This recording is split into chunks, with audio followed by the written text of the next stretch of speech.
People just walked by as he bled on the pavement. The only one who stopped was a little girl who gave up her last $5 to save him. She had no idea the man watching from across the street was the city's most feared Mafia boss. She didn't know that helping his son would place her whole family in danger. 3 days later, black cars filled her street, and what followed shocked everyone. This is a story that proves you do not need money or power to be a hero. Sometimes all it takes is $5 and the courage to care when everyone else walks away. If you have ever wondered whether one small act of kindness truly matters, this story will give you the answer. If you're drawn into this story, make sure to subscribe so you don't miss what happens next. I have another incredible story for you tomorrow. And before we continue, leave a comment telling me where you are watching from. I love seeing how many people from around the globe are connected here. Now, let's get back to the story. Lillian Bailey was kneeling on a cold city street as the sun came up. Her little hands were shaking as she held a plastic water bottle and some pills. It cost her $5. The only money she had to buy food for the night. A few feet from her, a young man fought for every breath, his knuckles bloody, and his eyes filled with fear. His face was losing all its color. He was collapsing on the damp sidewalk, but everyone else just hurried past. A woman hissed, "Stay away from him," as she pulled her own child closer. Those types are just trouble. Lillian glanced at the dying man, then at the $5 she had already spent. She pictured her mother coming home exhausted, asking what was for dinner, but she couldn't leave him there. She had already decided. What Lillian did not realize, what a 9-year-old in a faded olive jacket could never know, was that the man she saved was the son of Arthur Herman. He was the most powerful mafia boss in the city. And in 3 days, a line of black cars would surround her home. But first, let me take you back to the morning before that corner, before her life changed forever. Lillian's days always began before sunrise. It was not by choice. Her mother's job in an office downtown ended at 5:45 in the morning. Lillian never slept deeply until she heard the key turn in their apartment door. Their home was small. It was on the 3rd floor of a building with unreliable heat. The hallway always smelled of old carpet and other people's dinners. It had 2 rooms and 1 window that faced the brick wall of the next building, but it was theirs. That morning, Lillian sat on the couch in the dark, wrapped in their shared blanket, waiting for the door to open. When it did, her mother entered, moving with the heavy weight of someone much older. Her shoulders were slumped, her eyes were nearly closed, and she carried her work shoes in one hand. "You should be sleeping, sweetie. I was waiting for you." Her mother gave a tired smile. It was the kind that said, "I love you," without having the energy for words. She sank onto the couch next to Lillian. "Did we get paid?" Lillian asked softly. The silence was all the answer she needed. Lillian thought about the kitchen. She knew what was inside. Half a loaf of bread, a little peanut butter, and maybe some eggs, if they were fortunate. $5 could be dinner for the next day. It could be bus fare. It could be the beginning of the grocery money for the following week if they were careful. $5 meant the world. Her mother kissed her on the head. "Go get some rest. I will make breakfast soon." But Lillian saw the deep exhaustion on her mother's face. She saw how her hands trembled as she put down her bag. Her mother had been awake for 23 hours. "I can get breakfast," Lillian offered. "I will go to the corner store." Her mother paused, then opened her purse. She took out a single, crumpled $5 bill. It was their last one. "Just buy bread and milk. That is all." Lillian took the bill gently, as if it were glass. "I will." She put on her olive green jacket, which was too thin for a February morning, but it was the only one she owned. She stepped out into the hallway, where the fluorescent lights buzzed overhead. A door slammed shut on a lower floor. Outside, the city was slowly coming to life. Streetlights cast a yellow glow in the gray dawn. The corner store was 3 blocks away. She walked past the closed laundromat, the boarded-up barber shop, and an alley she knew to avoid. The cold air stung her face. She pushed her hands deeper into her pockets, the $5 bill crinkling in her grasp. Mr. Park, an older Korean man, ran the corner store. He rarely smiled, but he always let Lillian count her change twice to be certain. A small bell chimed as she entered. "Morning," she said in a small voice. Mr. Park gave a slight nod from behind the counter, his eyes still on his newspaper. Lillian went straight to the bread aisle, then to the dairy section. She placed the items on the counter and gave him the $5 bill. Mr. Park rang up her purchase. $4.62. She carefully took the 38 cents in change and put it in her pocket. Her mother would ask for the exact amount. The bag felt almost weightless as she stepped back into the cold. It was then that she saw him. A young man was slumped against a lamppost just beyond the store. He wore a dark hoodie and jeans with a torn knee. One of his hands was pressed to his side, as if he were trying to hold himself together. Lillian slowed down. A dark purple bruise was spreading across his cheek. His knuckles were raw and bloody. He was breathing in short, difficult gasps. People walked right past him. A woman pushing a stroller, 2 men in work boots. No one stopped. No one even glanced his way. Lillian stood frozen, the small grocery bag in her hand. She watched the man's chest rise and fall, with shallow, desperate breaths. She remembered her mother's words, "Just get bread and milk. That is all." She thought of the 38 cents in her pocket. Then she saw that the man's lips were turning gray. She turned and went back inside the store. Mr. Park looked up, a flicker of surprise in his eyes. "Did you forget something?" Lillian placed the bread and milk back on the counter. "I have to return these." Mr. Park raised his eyebrows. "Return them?" "Please," she whispered. "I need to buy something else." Something in her expression must have moved him. He processed the return without another word. Lillian took the $5 bill with shaking hands.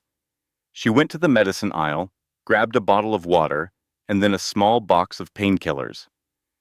They were the cheapest ones available. Back at the counter, Mr. Park scanned her items slowly. "Are you sure about this?" Lillian just nodded. The total was $4.75. She paid with the 5, took her quarter, and walked back out. The young man had slumped even lower. His eyes were barely open. Lillian knelt beside him on the cold, damp ground. "Hey," she said gently. "Can you hear me?" His eyes slowly focused on her, full of confusion. She opened the water and offered it to him. "You should drink this." He did not move. "Please," Lillian urged. "You are hurt." His hand trembled as he reached for the bottle. Lillian helped him guide it to his mouth. He took small, labored sips. She opened the painkillers and shook 2 of them into her hand. "Take these." At that moment, she heard approaching footsteps. They were heavy and deliberate. Lillian looked up. A man in a black suit was walking toward them from down the block. He moved with speed and control. He wore no tie, and dark tattoos snaked up his arms from beneath his cuffs. His face was like stone, unreadable and dangerous. The young man next to her tensed up. "No," he whispered. "Not here." But the man, in the black suit, kept coming. And Lillian Bailey, a 9-year-old girl with an empty grocery bag and 38 cents, did not move an inch. Lillian Bailey knew the value of $1 long before she could read books. Her mother never gave her lessons with worksheets. Life itself was the teacher. By age 6, Lillian knew that $1.29 bought day-old bread. $2.50 could get a carton of eggs. $3.47 was the line between having dinner and pretending not to be hungry. Her mother never wanted this life for her. But poverty does not wait for an invitation. Their apartment was on the third floor of a building stuck in a state of permanent repair. The landlord's promises were about as reliable as the heat, which meant not at all. The home had 2 rooms, a bathroom door that wouldn't lock, and a kitchen so small that the refrigerator door hit the opposite wall when opened. The carpet was a shade of brown that Lillian was sure was not its original color. The apartment walls were paper thin. Every evening at 9, she could hear Mrs. Patel arguing, and late into the night, Mr. Patterson's television would drone on. But their small apartment had one thing others in that price range lacked. It had a single window that faced a brick wall. On some mornings, a sliver of sunlight would cut through the biam and land on the couch. Lillian cherished those moments. Her mother worked the night shift, cleaning gleaming office towers downtown. She was the unseen woman who emptied trash cans at 2 in the morning for men in suits. The job paid $11.50 an hour for 35 hours a week. The company avoided paying benefits by keeping her just under full-time. After taxes and the bus fare, her mother brought home around $380 every 2 weeks. The rent was $850 a month. Lillian knew the numbers. She had done the math herself, even when it kept her awake at night.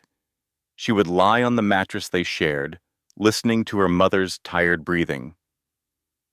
The numbers never added up. It was impossible.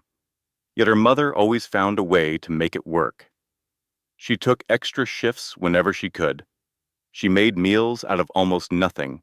She wore her shoes long after the soles had split from the leather. Through it all, she never once complained. Lillian learned to stop wanting things many years ago. She ignored the toys and store windows. She never mentioned her torn backpack. She threw away the permission slip for a $15 field trip. She learned to say she was not hungry when there was only one portion of food. She told her teacher she forgot her lunch, instead of admitting she did not have one. She learned to be small and quiet, because causing trouble was a luxury they could not afford. But her mother taught her another lesson. Lillian was 7 years old, and they were walking home from the bus in a cold, hard rain. Her mother was struggling with 4 plastic bags, filled with groceries from 3 separate dollar stores. They passed a woman, huddled against a closed pharmacy. She was soaked and shivering, holding a sign Lillian could not read in the dim light. Her mother suddenly stopped. Lillian watched as her mother put down the bags, opened her purse, and took out a $5 bill. It was the last of her cash until payday, which was 3 days away. She pressed the money into the shivering woman's hand. The woman was stunned. "Are you certain?" "Stay warm," her mother replied softly. They walked the last 4 blocks without another word. That evening, their dinner was rice with butter. There were no vegetables and no meat. There was nothing else left in the apartment. Lillian asked the question quietly, the way kids do when they already know the answer. "Mama, did you need that money?" Her mother was quiet for a long time as she stirred the pot on the stove. "Yes," she finally admitted. "But she needed it more. But we do not have enough. We have enough for tonight." Lillian thought about that for days. The math did not make sense. You cannot give away something you do not have. But her mother had looked at her across their small table, exhausted but complete, and said something Lillian would always remember. "Honey, being poor is not an excuse to be less human." Kindness was sometimes the only thing left to give. And when that was gone, you had lost more than just money. Lillian remembered her mother's words. She remembered them when classmates mocked her worn shoes, and she chose not to mock them back. She remembered when she found a wallet with $40 and spent hours finding its owner instead of keeping the cash. Kindness was not for when it was easy. It was for when it was hard. The neighborhood had its own code. Keep your head down. Do not make eye contact. Do not get involved. People walked past Payne like it was part of the scenery, like the man hurt in the alley. That was not your problem. A woman screamed from a window 3 floors up. You just closed your own window. A man being beaten behind the store. You saw nothing. It was how you survived in a place where compassion could get you killed. Kindness was a weakness. Looking away was strength. Lillian had witnessed it 1,000 times. She saw how neighbors would cross the street to avoid one another. She knew that no one ever opened their door after dark. Help was something you paid for, or you did not get it. She watched the people around her grow colder and smaller. She promised herself she would not be like them, not even when it made no sense, not even when it cost her everything. That is why she was now kneeling on a street at dawn, her last $5 gone, offering a water bottle to a stranger everyone else had left for dead. The young man's hand shook as he took the water. Lillian could now see how badly he was injured. His left eye was swollen shut, the skin around it turning a deep, ugly purple. His lip was split, and a line of dried blood ran down his chin. He hissed in pain when he moved, clutching his side. Broken, he whispered. Definitely broken. Lillian opened her hand and showed him the pills. These are for the pain. He finally looked at her properly. His eyes were a dark blue. He seemed young, maybe 19 or 20. In spite of the blood and bruises, his gaze was surprisingly gentle. How old are you? He asked her. 9. He shut his eyes. God, you should not be here by yourself. I am not by myself, Lillian said. But it was a lie they both understood. Please, take the pills. His fingers trembled as he took them and swallowed them without water. Then he reached for the bottle. He drank slowly, as if even that small motion caused him pain. The city was starting to wake up around them. Footsteps echoed on the sidewalk. A car drove by, its radio playing too loud. She heard the familiar rattle of Mr. Park opening the security gate on his store, but everyone just kept walking. A construction worker glanced their way and then hurried on. 2 girls whispered to each other, and one took out her phone. Lillian knew she was not calling for help. She was taking a picture. An old woman pushing a shopping cart did stop, but she only said, "You are wasting your time, child. Boys like him get what is coming to them." Lillian's hands tightened into fists. "He needs a doctor. He needs to stay out of trouble," the woman said, and wheeled her cart away. The young man made a bitter sound that was almost a laugh. "She is not wrong, you know." "She is wrong," Lillian insisted. "You need help. What I need is to get away from—" He froze. His eyes locked on something over her shoulder. All the color washed out of his bruised face. Oh no, not him. Lillian turned around. The man in the black suit was much closer now, only half a block away. She could see him clearly. He was tall and broad, and he walked with a purpose that made people what du fav to descend move aside for him. His face was sharp and hard. It did not look like he smiled very often. Intricate tattoos covered his hands, crawling up his arms under his sleeves. He looked dangerous. He was designed to look dangerous. "You have to run," the young man said, trying to get up. He cried out in pain and fell back against the post. "Kid, you have to leave now, but you can't even move." "It does not matter," he said, his voice breaking. "When he reaches me, you cannot be here. You need to be far away."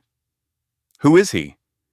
The young man looked at her, and she saw a fear in his eyes that scared her more than the man in the suit. It was the look of someone who knew his fate was sealed. "He is someone I let down," he whispered. The man was now 30 feet away, then 20. Lillian could hear his heavy footsteps on the concrete. They were slow and steady. Every survival instinct her mother had taught her screamed for her to run home, lock the door, and forget she ever saw this. But then she pictured her mother in the rain, giving away her last $5. Being poor does not mean you stop being human. Lillian did not move. 10 feet. Then he was there. Away. Now she could see the man's face. He was older than she thought, maybe 40, with lines around his eyes and gray in his dark hair. His expression was a cold, hard mask that made Lillian's stomach twist. He was 5 feet away. The young man beside her was shaking from pain or fear. The man in the black suit stopped directly before them. He stood in silence, looking down at the scene. His eyes moved from the young man's bruised face to Lillian kneeling beside him, to the empty painkiller packet on the ground. When he finally spoke, his voice was low and rough. "Arthur." The young man flinched at his name. "I can explain. You were told to stay at the house, I know, but I was told it was not safe. I just needed something, and now you are bleeding on a public street." The man's voice did not rise. That stillness made it worse. "Do you have any idea what I have done for the last 4 hours? What your mother is going through?" Arthur's head dropped. "I am sorry." The man looked at Lillian then, truly noticing her for the first time. His eyes narrowed, taking in her worn coat and her small hands holding the water bottle. "Who are you?" he asked. Lillian's voice was smaller than she wanted. "Lillian Bailey. What are you doing here, Lillian Bailey?" She swallowed. He needed help. Something moved across the man's face. "Surprise, maybe. So, you helped him?" "Yes, sir." "With what?" She held up the empty bottle. "Water and medicine for the pain." The man was quiet for a long moment. When he spoke again, his tone had shifted. "How much did that cost you?" $5? "And do you have more money at home?" Lillian thought about her mother's face when she returned with no food and no good explanation. "No, sir," she whispered. "That was everything we had." The silence that followed was heavy. Arthur stared at her, his expression wounded. "Kid, why would you do that?" "Because no one else would," Lillian said. The man in the suit slowly crouched down to her eye level. Close up, she saw his eyes were the same dark blue as Arthur's. "Do you know who I am?" he asked quietly. Lillian shook her head. "Good." He stood back up. "Go home, Lillian Bailey." Lillian did not move. She knew she should. Everything about the man, from his cold eyes to the tattoos on his skin, screamed danger. But Arthur was still slumped against the post, barely awake. And this man had not called for help. He just stood there, radiating a quiet fury. "I said, go home," the man repeated. "He needs a hospital," Lillian said, surprised at her own voice. The man's jaw tightened. "That is not your problem, but he is hurt." "Lillian." Arthur's voice was a weak plea. "Please, just go." She looked at his face and saw the fear there was for her. He was not afraid of what this man would do to him. He was afraid of what might happen to her. Lillian stood up slowly, her legs stiff from the cold ground. She picked up her empty grocery bag, her hands now shaking. "Okay," she whispered. "I am going." She took 3 steps, then turned back. "Mr. Bailey," she said to the man, guessing at his name. "He tried to get away. That is why he is hurt, isn't it?" Because he tried to leave. The man's expression was unchanged, but his eyes flickered. "He is your son," Lillian continued, putting the pieces together. "That is why you are so angry, not because he is hurt, but because he left you." The silence between them was thick and dangerous. Then the man spoke, his voice colder than before. "Go home now." This time, Lillian obeyed. She walked quickly, her heart pounding. She did not look back, but she felt his eyes on her until she turned the corner. Jules Hermans watched the small girl disappear. Then he looked down at his son. Arthur was crying, silent tears tracing paths through the blood on his face. This was not pain. Jules had seen his son take beatings that would break other men. This was different. "She spent her last $5 on me," Arthur said, his voice breaking. Did you hear that? Her last $5. Jules said nothing. A little girl, a 9-year-old girl, did what 30 other people walked past, every single one of them. But he stopped, clutching his side. She did not even think twice. She was foolish, Jules said flatly, and reckless. She could have been hurt. She was kind. Arthur looked up at his father, his eyes red. When was the last time you saw real kindness? Not loyalty that was bought with money or fear, just someone helping because they could. Jules picked up the empty medicine packet. He studied the cheap, generic box. He thought of the girl's old coat and her careful words. That was all we had. She is a child, Jules said, but his chest felt tight. She does not understand how the world works. Maybe we are the ones who do not understand, Arthur said softly. Look at us. I tried to leave the family, and my own people did this to me. I am on a street corner at dawn, beaten half to death, and the only person who cared was a little girl who gave away her family's food money. Jules's hands curled into fists. You knew the rules when you walked away. Yes, I did. Arthur's laugh was bitter. I knew that wanting to be something other than a criminal would get me hurt. I knew that trying to live a clean life would make me a target. I knew all of it. And I still thought, he closed his eyes, I thought maybe I could be better than this. You are my son. I am your property, Arthur's voice cracked. There is a difference. The words hit Jules like a punch, but his face remained like stone. You think leaving makes you a better man? You think working some cheap job and pretending you are not a Herman's changes anything? It changes what I could be. You are weak. No, Dad. Arthur looked at him. I am tired. I am tired of the violence and the fear. I am tired of knowing that every smile is fake, from someone who is either scared or wants something. That little girl, she did not know who I was. She just saw someone who was hurt, and she helped. She saw a person who needed help. You think that is what you are now? A victim? I think I want to be someone worth helping, Arthur whispered, like she thought I was. Jules stared at his son. Then he took out his phone and made a call. It is me, he said. Send a car to 4th and Morrison. Have a medical team ready at the house, he paused. And find out everything you can about a girl named Lillian Bailey, 9 years old, in this neighborhood. Her family, where she lives, what they need. Arthur's eyes went wide. Dad, if she spent her last $5 on you, Jules said, ending the call, then someone needs to make sure she has $5 tomorrow. He looked at his son, his expression unreadable. Think of it as a payment for her help. You cannot just do that. I can do whatever I want. Jules's voice turned to steel. That is what power is, Arthur. I cannot make the world kind, but I can make sure kind people do not go hungry because of it. 3 minutes later, a black car pulled to the curb. 2 men in dark suits got out. They gently placed Arthur in the back of the car, careful of his shattered ribs. Jules remained on the curb, watching the vehicle disappear. He then glanced at the corner where the girl had vanished. The empty pill packet still in his hand. This was the only clue. For 25 years, he had ruled this city with fear. He taught everyone that crossing Jules Herman's had a price.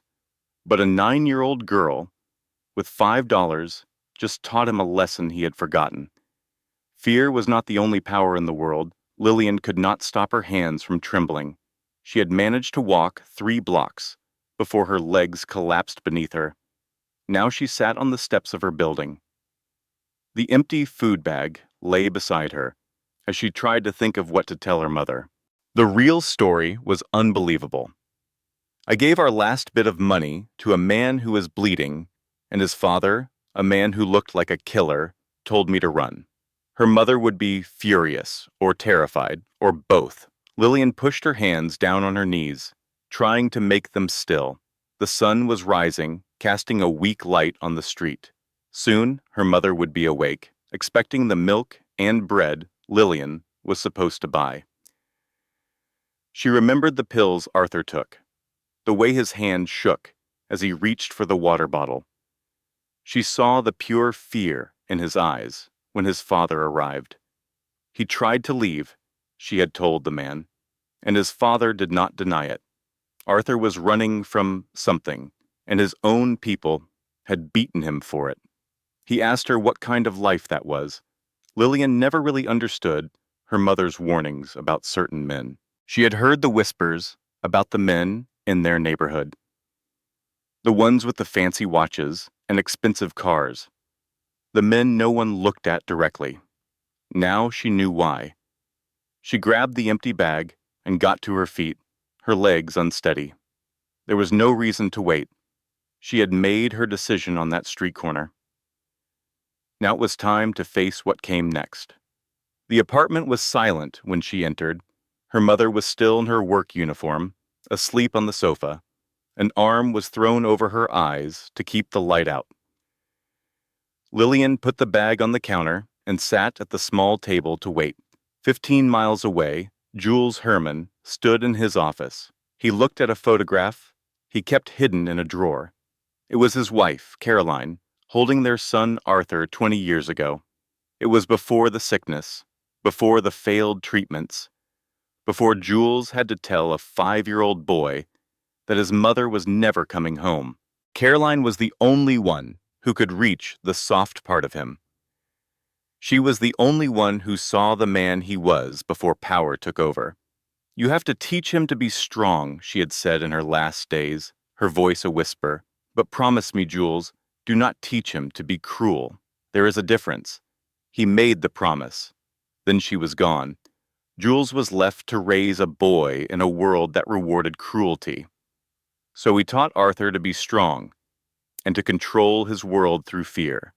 He taught him to make terrible choices without hesitation. He taught his son everything except how to be happy. Arthur did his best. He was smart and good at the family business, capable of the cold violence it demanded. But over the years, Jules saw a light go out in his son's eyes, a slow fade into darkness. 6 months ago, Arthur asked if he could leave. Jules told him no. "You are not allowed to leave the Herman family. You are born in it, and you die in it." The empire Jules built owned every moment in between. That was the trade for their life of money and power. But Arthur tried to leave anyway, and the men Jules had trusted for decades made an example of his son. They showed everyone what happens when you try to walk away. Not even the son of the boss was exempt. Jules found out 3 hours after it happened. He tore through the city in a cold panic he had not felt since Caroline got sick. And then he found his son on a corner. A 9-year-old girl who gave up her family's last $5 had saved his life. Jules put the picture away and picked up his phone. "Report," he ordered. The voice on the phone was clear. "Her name is Lillian Bailey, age 9. She lives at 447 Morrison Street, apartment 3C. The mother's Rebecca Bailey. She cleans offices on the night shift. There is no father. They are 2 months late on the rent. The building manager is threatening to kick them out." Jules shut his eyes. "Continue. The school says her attendance is perfect. She gets free lunch, no trouble. Her teachers say she is quiet and smart, reading far above her grade level." The man paused. "Boss, they have nothing. This month's rent would take every dollar the mother has saved, and the building is falling apart. Code violations for years. The heat is broken, the wiring is bad. The place should be torn down, but it is all they can afford." Jules remembered what Arthur had said. A little girl gave him her family's food money. For 25 years, Jules had built an empire to make sure his family would never need anything. He bought power and protection, but his son tried to run from it all. At the same time, a little girl with nothing ran toward a hurt stranger to help. "Sir?" the voice asked. "What are your orders?" Jules was silent for a moment. He stared at the drawer that held his wife's picture. "Do not teach him to be cruel. Send a man to 447 Morrison Street," he said, his voice low. "I want you to pay all of their back rent. Tell the manager it was an anonymous gift. Pay their utilities for the rest of the year, and have groceries delivered, enough for a month. Make sure there is no name on it. They must not know who it came from. She should not know it was us." Jules stopped for a second. "And open a college fund for the girl? Put enough in it so she never has to worry about tuition." There was silence on the line. "Then, boss, why are we doing this?" Jules thought of Arthur's broken body. He thought about his son crying as he described the girl's kindness. He thought about the 20 years he spent making his son hard. Maybe he should have taught him to be a good person instead. "Because kind people should not be left to starve," he said. "Sir, I do not understand. Just get it done." Jules's voice became cold and hard, signaling the end of the discussion. "I want you to watch over the girl. If she ever needs anything, it will be provided." He hung up the phone. Then Jules did something he had not done in 15 years. He walked to the corner of his office and poured a glass of his wife's favorite whiskey. He raised the glass toward the desk drawer.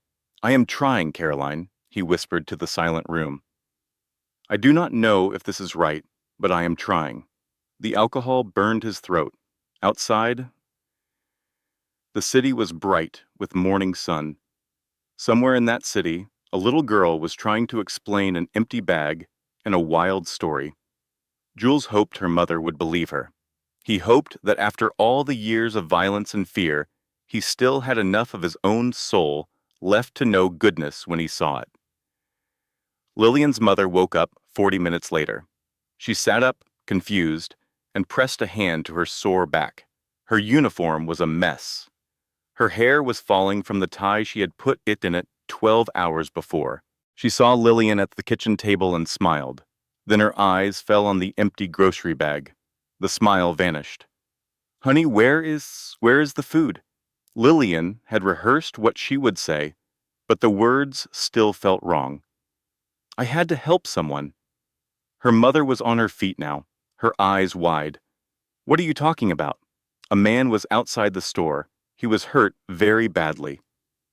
People were just walking by him. "And Lillian's voice broke. "I used the money for medicine. I am sorry." The blood drained from her mother's face. "You went up to a strange man who was hurt?" "Lillian, what were you thinking?" "I think he was dying, Mama. I could not just leave him." "Yes, you could have." Her mother's voice was sharp with panic. "That is exactly what you should have done." She crossed the room and grabbed Lillian's arms. "Did he hurt you? Did he put his hands on you? Did anyone see you?" "No, Mama. It was not like that. You have no idea what happened." Her mother's hands trembled. "You are 9 years old, Lillian." 9. You do not talk to strangers. You do not help them. And you certainly do not give them our last few dollars. Her mother shut her eyes. "Oh, heavens! Our last $5. I am sorry. Sorry will not put food on the table." She released Lillian's shoulders and collapsed into a chair, burying her face in her hands. "Sorry will not keep you awake in class when you are hungry." Her voice trembled and broke. "I worked so hard to protect us, and you risked everything for a man you do not know." Tears welled up in Lillian's eyes. "He was hurt. And what about us?" Her mother looked up, her expression filled with a desperation Lillian had never seen. "I cannot keep you safe if you act so recklessly. These are not good people here. They are dangerous, and you just put a spotlight on yourself." "What are you talking about?" Her mother moved to the window, pulling back the thin curtain. "A man that injured was involved in something bad. And now people saw you with him. They know you helped." "His father showed up," Lillian said softly. "He told me I should leave." Her mother turned sharply. "His father? He wore a suit, but his hands were covered in tattoos. He seemed powerful, a scary kind of powerful. The room became silent. Her mother walked back to the table, her face pale. "Tell me what he looked like." Lillian described the dark suit, the ink on his skin, and how the crowd parted for him without a word. She mentioned the cold way his eyes had analyzed her. Her mother sank into the chair. "Oh no. Who was he, Lillian?" "I do not know, but men who look like that." She covered her mouth with her hands. "We need to leave. I will save everything I can so we can get out of here. Mama, I am scared." "Good," her mother snapped. "You should be. I am. People like that, Lillian, with the expensive clothes and the tattoos, you do not help them. You avoid them. But he was injured. I do not care." She slammed her hand on the table, and Lillian flinched. "I do not care if he was dying on the sidewalk. You walk away. You always walk away." They sat in silence while Lillian cried. Her mother stared at the empty grocery sack as if it were a piece of evidence. Finally, her mother spoke quietly. "I need a promise from you." "What is it?" "If you ever see that man again, the father, you turn and run. You do not speak. You do not look at him. You run home and lock the door. Do you understand?" Lillian nodded, but she did not understand at all. "If anyone asks about that morning, you tell them you do not remember anything. You were tired and confused." "Can you do that?" "Yes, Mama." Her mother hugged her tightly, holding on as if she might vanish. "I love you more than anything. You know that, do you not? Every single thing I do is for you." "I know. Then please, just be invisible. Stay out of trouble.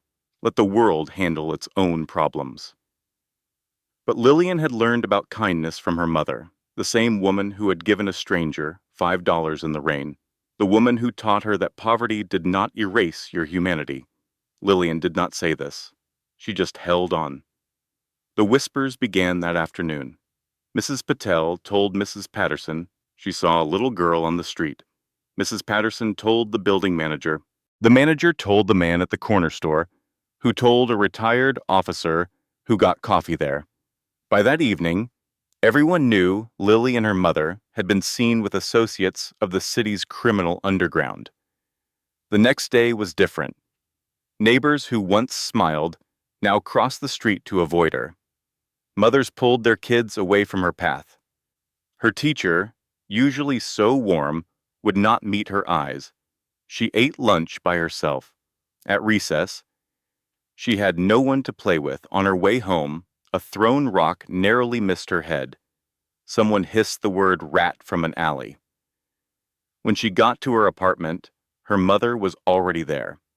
She had been sent home from her job. Someone had called her boss and made a suggestion about her employment. No reason was given. None was needed. Her mother sat on the sofa, clutching the eviction notice they had received 2 weeks before, and cried without a sound. "We will be all right," her mother whispered, her voice betraying her words. "We will find a way. We always do." That night, Lillian heard her mother calling relatives who did not pick up and shelters that were full. For the first time, she wondered if her mother was right. Perhaps kindness was a foolish risk. In a cruel world, being good only brought more pain. She thought of Arthur's injuries and his father's empty stare. She thought of the $5 that might cost them their home. Outside, a car with blacked-out windows drove past their building. Another followed, and then a third. Lillian hid under her blanket, trying not to imagine what would happen next. 3 days later, the black cars arrived. Lillian was walking home from school, alone as always when she saw them. 4 expensive sedans with tinted windows moved down the street like a funeral procession. Her stomach tightened. She had seen cars like this before, but never so many at once, never moving with such clear intent. They did not rush, they simply advanced, and everything else moved aside. Lillian wanted to run. Her mother's warning screamed in her mind. but she was frozen in place. The cars turned onto her block. People on the street stopped. A mother pulled her child inside a shop. Mr. Park, at his fruit stand, stood motionless with a crate of oranges. The cars stopped right in front of Lillian's apartment building. "Oh no," a person whispered. The doors opened together. Men in dark suits got out. First 6, then 8, then 10 of them. They moved with practiced efficiency, forming a perimeter around the entrance. Then the lead car's door opened, and Jules Herman emerged. He wore the same black suit as before, with no tie, the tattoos on his hands and the neck exposed. But he seemed different now. He was no longer just angry. He was resolved. Lillian's heart pounded. The entire street had fallen silent, as if the city itself was holding its breath. Jules scanned the area, noting the people watching from a safe distance. His gaze then locked onto Lillian, who stood paralyzed on the sidewalk 30 feet from him. Their eyes met. Lillian braced herself for his anger, for blame. Instead, he did something unexpected. He gave her a single, small nod, a gesture of acknowledgement. Then he turned and walked into her building. Inside apartment 3C, Rebecca Bailey was putting their life into garbage bags. For 3 days, she had tried to find a solution, a place to go. She had sold her winter coat, the small television, and the necklace from her own mother. It was not enough. It was never going to be enough. She was folding one of Lillian's shirts. They did not even own a suitcase. That is when she heard the footsteps, many of them, heavy and purposeful, in the hall. Her blood ran cold. Then came the knock on her door. 3 hard raps that were not a question, but a command. Rebecca froze, a small shirt in her trembling hands. A second knock, louder this time. "Miss Bailey," a man's voice called. "We are here to talk about your daughter, Lillian." Rebecca dropped the shirt and threw the door open without thinking. When her daughter was involved, nothing else mattered. 2 men in suits stood there. Behind them, at least 6 more formed a solid wall. "Where is Lillian?" Rebecca cried out, her voice breaking. "What have you done to her? If you hurt her, I swear." "Your daughter is fine," one of the men said calmly. "She is downstairs. Mr. Herman wants to speak with both of you."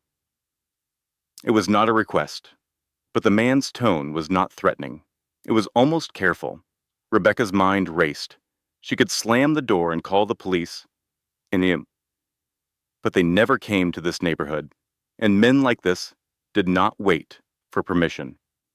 "Let me get my shoes," she said, her voice unsteady. The man stepped back. Rebecca put on her worn sneakers and followed them down the stairs, her heart pounding. When she stepped onto the street, she saw why it was so quiet. The whole block was lined with people. They all stood at a distance, watching with fear and a dark curiosity. The black cars formed a wall around her building. In the center of it all stood Jules Herman. Rebecca found Lillian immediately. Her daughter was near the entrance, looking small and scared, but she was not hurt. Rebecca ran to her and pulled her close. "Did they hurt you?" "No, Mama. They just told me to wait." Jules came closer, his hands open at his sides. He was not threatening, but his presence was a threat. "Miss Bailey," he said quietly, "I apologize for the scene, but I had to be sure we would not be interrupted. What do you want?" Rebecca held her daughter tighter. "To thank your daughter." Jules's voice was loud enough for the whole street to hear. 3 days ago, she saved my son's life." A ripple of sound went through the crowd. Rebecca stared at him. "What?" "Arthur Herman, the young man your daughter found bleeding." Jules looked down at Lillian. She used her last $5 on water and medicine for him when everyone else walked past. She stayed with him, even though she was afraid. She showed him kindness when he did not deserve it. The crowd was getting bigger as people came out of their buildings. "I do not understand," Rebecca said. "Why are you here?" Jules slowly reached into his jacket. making sure everyone saw he was only getting something from his pocket. He took out an envelope. "Because I wanted everyone here to know the truth," he said loudly. "For 3 days you have treated this family like they are criminals.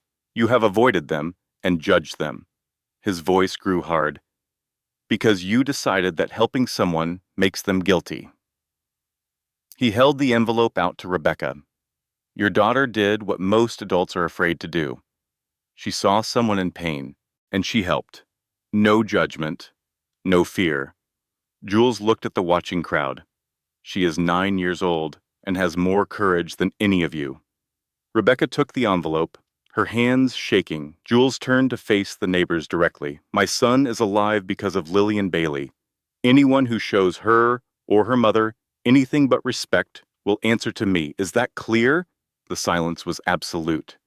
Then Jules did something impossible. The most dangerous man in the city knelt on the dirty sidewalk in his expensive suit. He looked the 9-year-old girl in her eyes. "Thank you," he said quietly, "for saving my son, for being brave." Lillian's voice was small. "Is he okay, Arthur?" A strange look crossed Jules's face. "Maybe it was surprise. He is recovering because of you. I am glad." Jules stood up. He looked at Rebecca.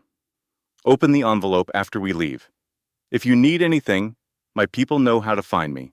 He turned to go, and his men moved around him. "Wait," Lillian called out. Jules paused. "Tell Arthur I hope he gets to leave," she said. "For real. Tell him he deserves to be happy." Jules was still for a moment, with his back to them. He gave one nod and walked to his car. The black cars drove away, leaving behind a... With the note came a check, its message written in a firm hand. "Kindness should never be punished." J.H. Rebecca Bailey could only stare at it, her own hands shaking. She sat on the curb while her daughter Lillian stood over her trying to figure out what was wrong. The amount on the check was for 6 months of rent. It was an impossible number. It was more than her mother could earn in 3 months of working overnight cleaning jobs. It was more money than they had ever seen in one place. Lillian touched her mother's arm. "Mama, what is it?" Rebecca was speechless. She simply held the check out for her daughter to see. Lillian read the number, then counted the zeros a second time. Her legs felt suddenly weak. "Is it real?" Before Rebecca could form an answer, one of the black cars that had been driving away suddenly stopped. It reversed back toward them. The rear door swung open, and a man carefully climbed out. He held one hand against his side. It was Arthur. He looked much better than he had 3 days before. The swelling on his face had mostly disappeared. The deepest bruises were now a sickly yellow-green, but his every movement seemed to cause him pain. As he approached them, Lillian saw how carefully he held himself, as if bracing for a blow. The crowd, which had started to break up, went silent again, watching him. Arthur stopped a few feet away, keeping his hands in plain sight. He wanted them to see he was not a threat. "Miss Bailey," he said, his voice directed at Rebecca, "could I speak with you and your daughter for a moment?" Rebecca got to her feet, placing herself between Lillian and the man. "Have you not done enough damage?" "No," Arthur answered softly. "We have not done enough to fix it." He reached inside his coat with the same slow motion his father had used. He pulled out a second envelope. This one was thicker. "The first check was for your rent," Arthur explained. "This one is for everything else." Rebecca made no move to take it. "I do not want your money. I know," Arthur said gently. "But your daughter gave me her last $5. She did it when she had no reason to. She did it when every other adult on this street told her to walk away." He looked at Lillian then. "She saved my life. I have to make sure that decision does not destroy hers. We are not a charity case. This is not charity." Arthur offered the envelope again, his gesture more certain this time. "This is payment. It is for the medicine and the water that kept me alive. It is for a bravery I did not earn but received from her." Rebecca's arms remained at her sides. But Lillian saw the fight go out of her mother's eyes. Arthur went on. Inside this envelope is money for your overdue bills, your power, your heat, your water, all the things you had to stop paying just so you could eat. His voice trembled for a moment. I understand what it is like now, having to make choices like that. And I know your daughter made a choice that cost you everything. I taught her to do it, Rebecca said, her voice tight with pride. I taught her to help people when they are hurt. You help them even when you cannot afford it, even when it costs you. I know. The way Arthur looked at her was full of respect. My mother taught me that same lesson before she died. I had forgotten it. He paused. Your daughter helped me remember what it really meant. He placed the envelope on the building's front step. He then took out a third item, a single sheet of paper. This is for a trust fund, he told them. It is in Lillian's name. She cannot touch it until she is 18 years old. But when that day comes, there will be enough money for college, enough for anything she wants to be. So, an act of kindness at age 9 does not lead to a life of poverty at 19. Rebecca's expression finally broke. Why would you do this? Arthur stood there for a long moment, his hand still pressed to his injured ribs. When he finally spoke, his voice was heavy with emotion. Because 30 people walked right by me that day, he said. 30 people saw me bleeding on the ground and chose to do nothing. Most people saw danger and made a smart decision. They chose safety. They kept their money and their distance. Arthur looked at Lillian. But you did not. You saw pain and you ran toward it. You gave everything you had to help a person everyone else avoided. His voice cracked. Do you have any idea how rare that is? Do you understand the importance of your action? Lillian shook her head as tears started to fall. You proved goodness still exists, Arthur said. In a world designed to crush it, in a neighborhood that punishes it, in a life that makes it almost impossible, you chose it. You chose to be good when it cost you everything. He knelt slowly, his ribs aching, and met Lillian's gaze, just like his father once did. I am sorry, he said, his own tears now flowing freely. I am so sorry that helping me made your life so much worse. I am sorry you were treated like a criminal. I am sorry this world taught you that kindness is a mistake. It is okay, Lillian whispered. No, it is not, Arthur insisted, shaking his head. None of this is okay. But I will try. I will spend the rest of my days trying to prove that your kindness mattered. He rose carefully and faced the crowd that had gathered, drawn by the drama. All of you need to hear me, Arthur declared, his voice gaining strength. This child showed me something I had forgotten. She showed me that true power is not about fear or money or control. It is about choosing to help when nobody is watching, when there is no reward, and when it takes everything from you. He scanned the faces of neighbors who had shunned Lillian and parents who had pulled their own children away from her. You all walked past me, Arthur said plainly. Every single one of you, and I will not forget it. I do not blame you. I likely deserved it. But she did not walk past. She stopped. And that single choice is worth more than all of my family's money. The street fell quiet, except for a soft cry from the back of the crowd. Arthur turned to Rebecca again. I cannot change what happened. I cannot make them see you differently, but my father will ensure they think carefully before mistreating you again. What I can do is make certain your daughter's compassion does not make you homeless. Her bravery will not mean you starve. Her goodness will not be the end of your life. With trembling hands, Rebecca picked up the envelopes. Inside the second one, she found proof of payment for the utilities she was sure they would lose. She covered her mouth in shock. There is one last thing, Arthur said quietly. He took out a business card and offered it to Rebecca. My father is starting a foundation in this neighborhood. It will have food programs after-school activities, and safe paths home for kids. It will help families who are barely getting by. He glanced at Lillian. We are naming it the Caroline Herman Foundation, after my mother, but it should be called the Lillian Bailey Foundation. She is the one who showed us what is truly important. Rebecca just stared at the card. Why are you telling me this? Arthur answered, because we need someone to lead it. Someone who knows what it is like to choose between paying rent and eating. Someone who understands this place. Someone who raised a daughter brave enough to give her last $5 to a man in need. Rebecca's eyes went wide. Are you offering me a job? I am offering you a way to help other families like your own.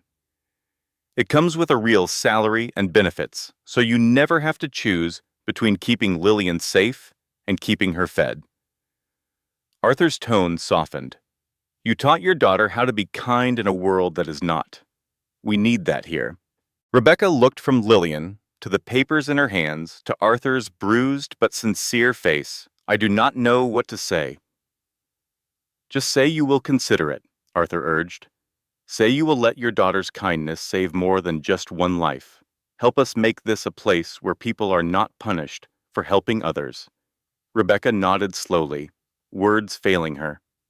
The first real smile Lillian had ever seen spread across Arthur's face. Thank you, he said, to both of you for everything. He walked carefully to the waiting car, and the black vehicle drove away. The crowd stood in stunned silence. Then, one by one, they began to move toward Rebecca. Mrs. Patel from their building, her weathered face streaked with tears. Mr. Park from the corner market, holding a bag of food. The teacher who had ignored Lillian. Her expression full of shame. I am so sorry, Mrs. Patel said, taking Rebecca's hand. I am so sorry. We were wrong, Mr. Park said, placing the groceries in Lillian's arms. We were so wrong. The teacher knelt down to face Lillian. You are the most courageous person I have ever known. I should have told you that 3 days ago. One after another, the neighbors who had rejected them came forward to apologize. They acknowledged what Lillian had done and admitted to their own fear. Rebecca Bailey, clutching 3 envelopes that promised her daughter would be fed, finally allowed herself to weep. The Caroline Herman Foundation opened 6 weeks later on Morrison Street. It was in a warehouse that had once been used to store stolen merchandise for one of Jules Herman's operations. Nobody missed the irony. Arthur stood inside the building as workers installed kitchen equipment. He tried to recall the last time he had felt such a strong sense of purpose. It was not the hollow feeling of finishing a job for his father's empire. It was not the rush of violence, but a genuine reason to wake up each morning. The food shipment arrives at 7, Rebecca Bailey announced. She carried a clipboard everywhere now. She had taken the director position 3 weeks ago, after 2 weeks of asking hard questions to be sure it was not a trap. It was not. Jules Herman had funded the foundation with $2 million for its first year. He promised more if it made a real difference. He also sent a clear message through his network that the foundation was not to be touched. Anyone who interfered with its work would deal with him directly. Fear was being used to protect kindness. It was the strangest thing Arthur had ever seen his father do. Volunteer orientation starts at 8, Rebecca said. We have 12 people signed up. They are all locals who know this area. Mrs. Patel is going to teach a cooking class on Thursdays. Mr. Park is donating fresh food twice a week, Arthur smiled. A month ago, these same people would not even look at you. People change when you give them an opportunity, Rebecca stated plainly, and they change when they see a powerful man choose compassion instead of revenge. She was correct. The news that Jules Herman was protecting Lillian sent a shockwave through the community. People who had lived in fear realized that the most powerful man around had used that power to defend a 9-year-old girl's kindness. It changed the rules of survival in ways Arthur was still trying to grasp. Is she coming today? Arthur asked. Rebecca nodded. After school. She wants to see it before we open tomorrow. Arthur felt a nervous flutter, and he did not know why. Lillian had already visited the site twice. She had helped during the build, making quiet observations about the layout, the color choices, and if the chairs were right for small children. Lillian had been timid both times, only speaking when Arthur asked her a question. He saw the heaviness she carried, the weight of being the girl who changed everything with one simple act. The door swung open at 3:45. Lillian entered with her mother, her backpack slung over her shoulder. She froze just inside, her eyes growing wide. The warehouse was completely new. Grimy walls now glowed with bright paint. Harsh industrial bulbs had been swapped for warm, soft lights. Colorful rugs were spread across the concrete floor. One corner was a full commercial kitchen. Another had tables and chairs for people to eat together. A third was a homework station with desks and shelves. The last corner was a play area with soft mats, toys for every age, and beanbag chairs for reading. Arthur asked softly, "What do you think?" Lillian moved through the room in a daze, touching things as if they might vanish. She traced the spines of books on a shelf, squeezed a beanbag chair, and then just stood before the kitchen, staring. "It's beautiful," she finally breathed. "Your mother designed most of it," Arthur said.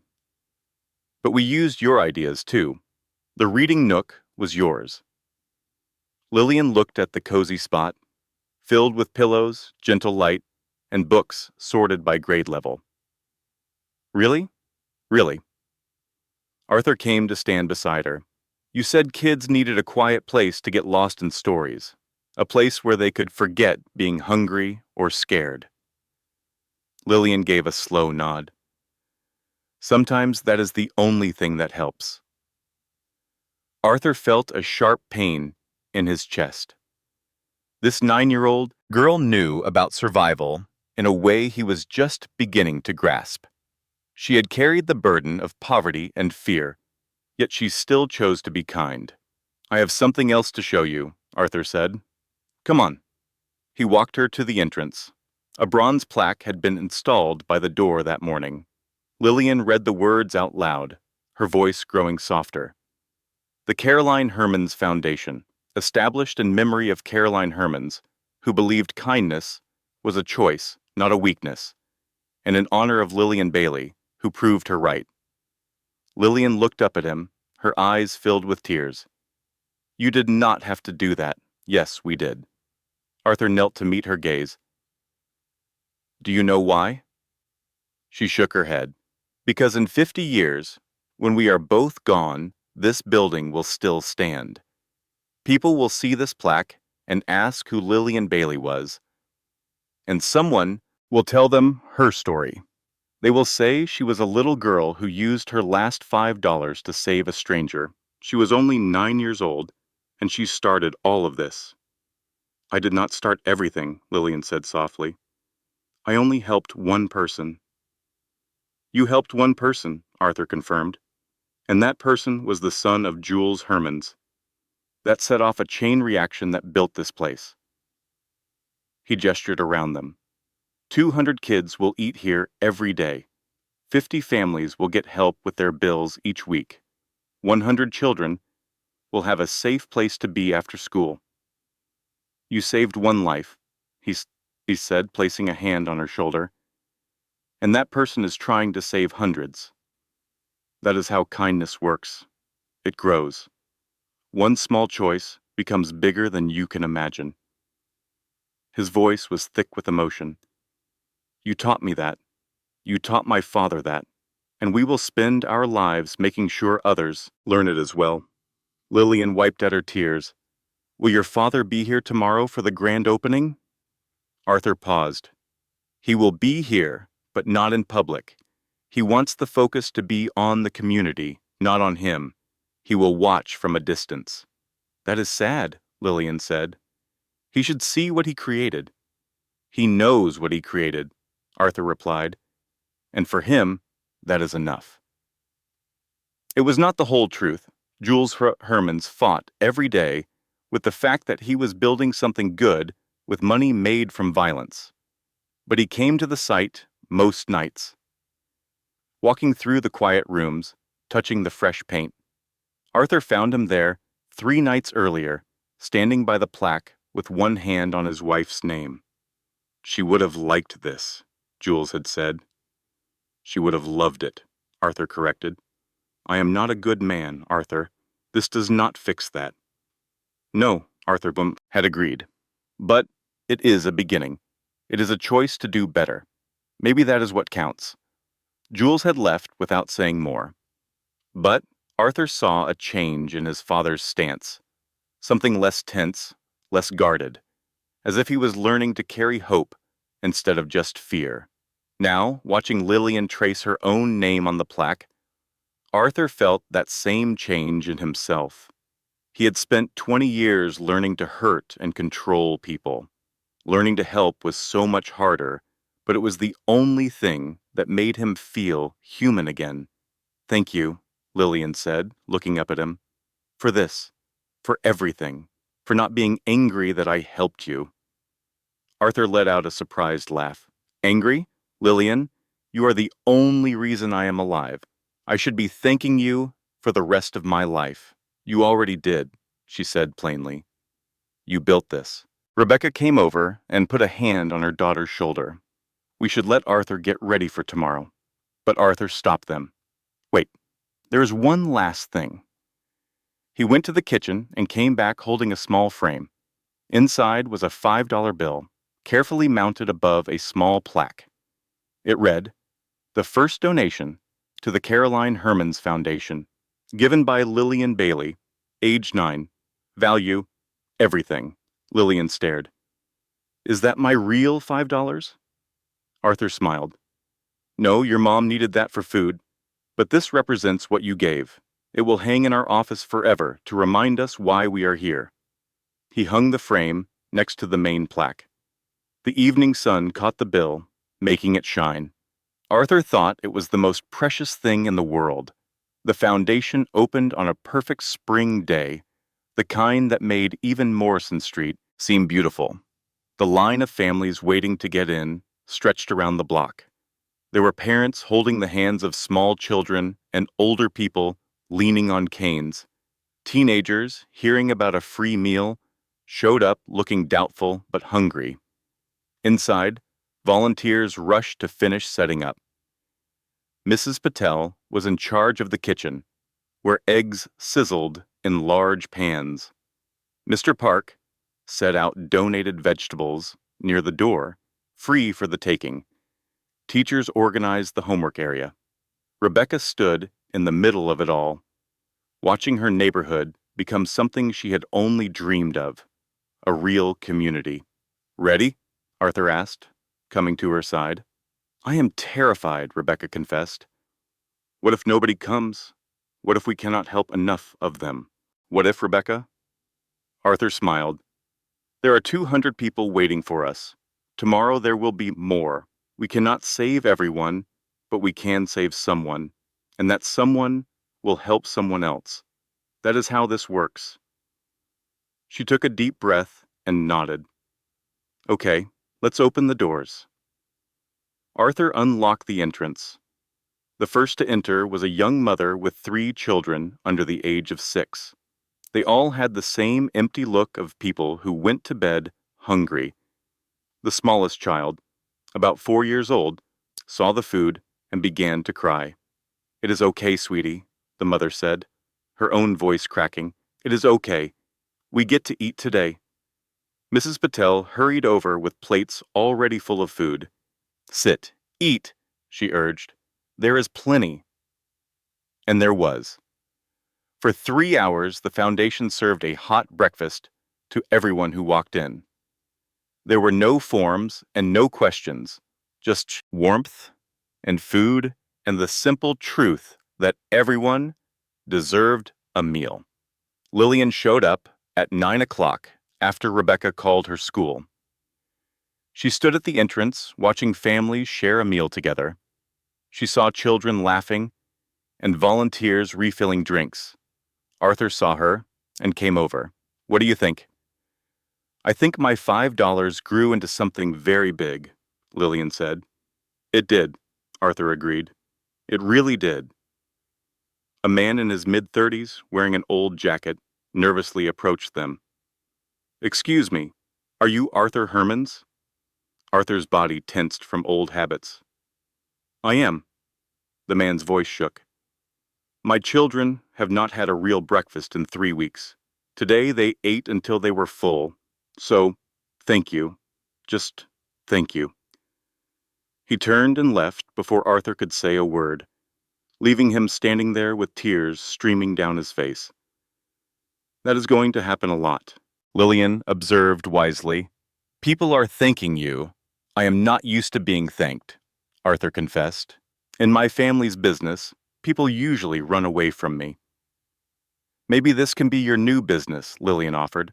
"The thank you business instead of the fear business." Arthur let out a genuine laugh.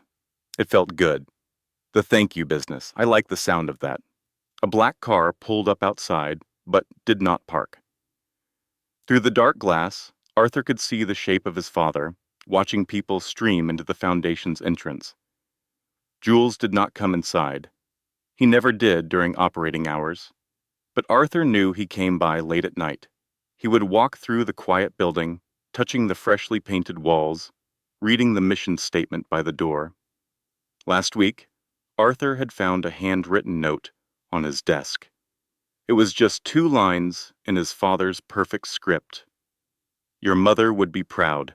Model." The morning was a hum of helpful activity, connecting people with food and support. The homework tables were full of kids. New job listings went up on the board, and the community wall filled with notices for apartments and donations. Just after noon, Arthur saw Lillian in the reading corner. She was reading a book to a small group of younger children. They were captivated, listening to her every word. He sat nearby, unnoticed. She read with a gentle patience, pausing to show them the pictures and ask questions. It seemed so effortless for her. She was a natural teacher, even though she was only 9 years old. After the story, the little ones ran off, and Lillian noticed Arthur watching her. He told her she was wonderful with them. "I just like to read," she replied. "It reminds me of being scared and hungry when a story was the only place to hide." Arthur asked if she still felt that way. She considered it for a moment. "Not as much," she said.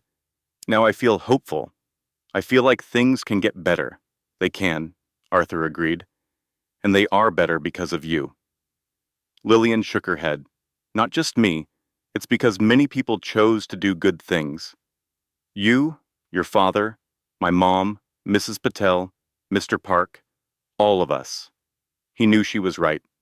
Real change was not one event. It was 1,000 small acts of courage, all added together. Arthur looked at her. "There is something I need to tell you." Lillian nodded. "The day we met, when you gave me that water, I had decided to give up. I was going to let myself die right there on the sidewalk. I was so exhausted from trying to be a better person in a world that only punished me." His voice broke. "Then you appeared, a small girl who had nothing, and you offered me all you had." Arthur took a breath to steady himself. "You saved my life that day, Lillian, in more ways than I can count. You showed me that my life was worth fighting for, that being good is important, especially when it is the hardest thing to do."